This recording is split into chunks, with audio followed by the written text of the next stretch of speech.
I would never want to narrowly constrain my son's dating choices, and I feel like to try to do so would just create rebellion.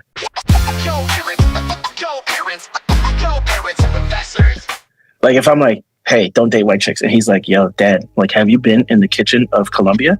There's nothing else to eat here.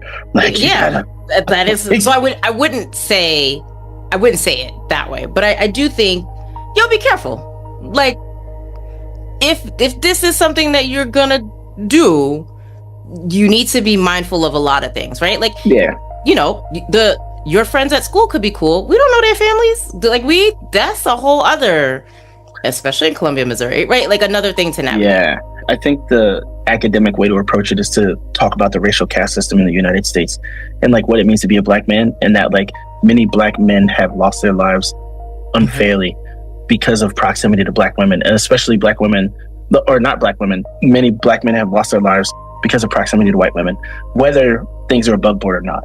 And so like sharing Emmett Till, sharing just stories about like, this is the way that this is set up. These are the excuses that racists and people who don't see you as a full human being use to do damage to your body.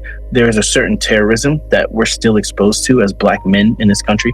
And not that we haven't had these conversations, that these aren't consistent things, but if you think about Trayvon Martin, if you think about George Floyd, if you think about all the countless examples of black life being treated as less than, a lot of times that like you can't put yourself in these situations, because for as much progress has been made, these are still things that you have to be concerned about as a black man.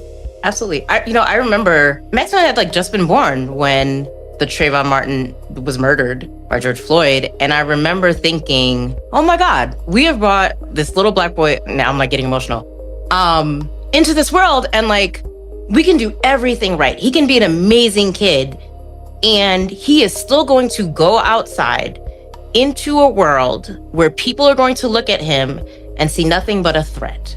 And it was so frustrating that, you know, as a parent, we all want what's best for our kids. And yet we are still, and probably even more so now than then, in a time where you are seen as less than and dehumanized